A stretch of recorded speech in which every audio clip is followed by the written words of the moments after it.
Assalamualaikum warahmatullahi wabarakatuh. Yang terhormat Bapak Fauzi Abdillah SPD MPD selaku dosen pengampu mata kuliah Hubungan Internasional dan Politik Global.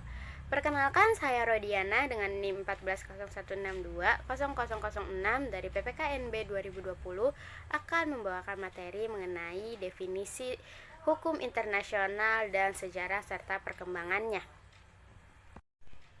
Internasional memiliki beberapa definisi dari berbagai tokoh.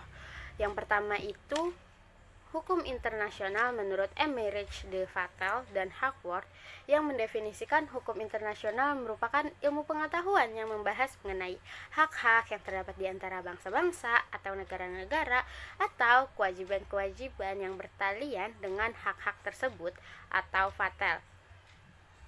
Nah, selain definisi tersebut, menurut Hackworth juga hukum internasional adalah kumpulan atau sekumpulan gitu peraturan-aturan yang mengatur mengenai hubungan antara negara-negara.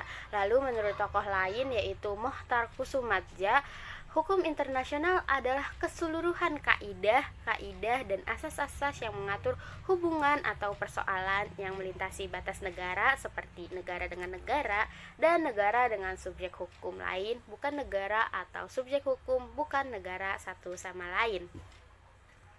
Nah, dari definisi-definisi hukum internasional menurut beberapa tokoh, saya dapat menyimpulkan bahwa hukum internasional adalah sekumpulan aturan-aturan yang membahas mengenai hak-hak negara, aturan-aturan dan hubungan dan batas-batas persoalan negara dengan bangsa-bangsa dan negara-negara lain. Kita dapat membandingkan definisi tersebut.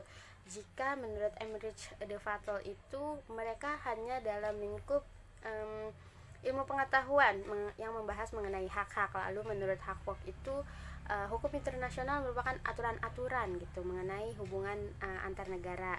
Lalu hukum internasional menurut Mohtar itu lebih ke kaidah atau asas-asas yang mengatur hubungan-hubungan negara dengan negara yang lainnya.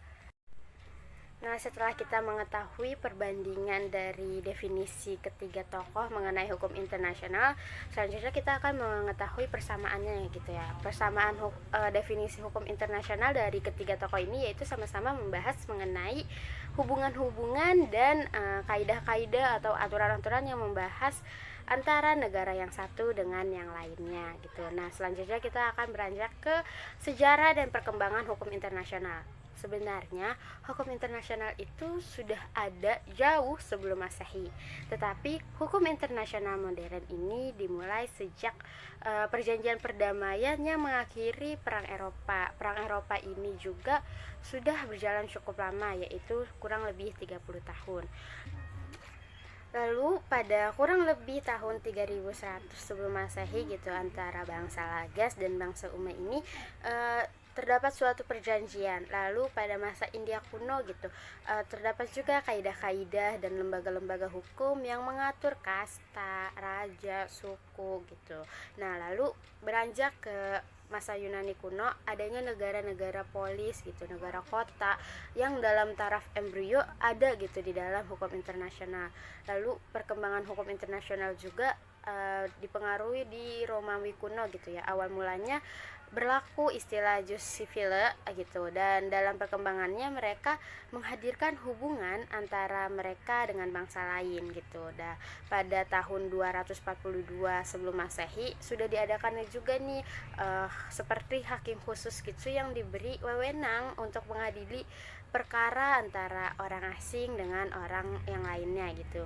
Lalu bangsa-bangsa di Asia juga tidak kalah berpengaruhnya, dan peradaban Islam juga mempengaruhi gitu pengaruh perkembangan hukum internasional.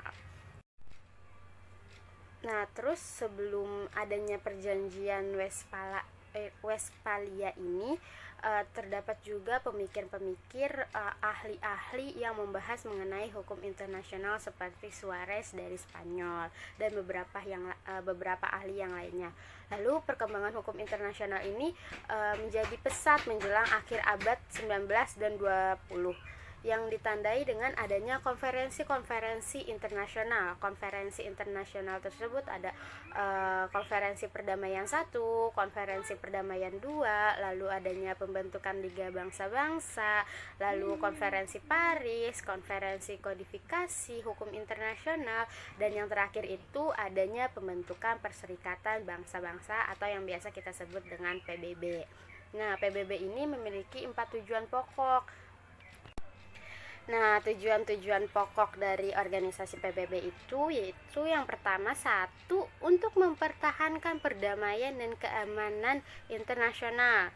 Lalu yang kedua, untuk mempererat hubungan persahabatan antara bangsa berdasarkan penghargaan atas persamaan hak dan hak untuk menentukan nasib dari tiap-tiap bangsa. Lalu yang ketiga, mengadakan kerjasama internasional untuk memecahkan suatu permasalahan yang ada di lapangan seperti permasalahan ekonomi, permasalahan sosial, permasalahan budaya dan perikemanusiaan, serta penyempurnaan penghargaan atas hak-hak manusia dan kebebasan-kebebasan dasar tanpa membedakan jenis kelamin, bangsa, agama, dan ras. Lalu yang keempat itu menjadikan PBB atau Perserikatan Bangsa-Bangsa sebagai sebuah pusat bagi penyesuaian tindakan-tindakan dalam usaha mencapai tujuan bersama itu.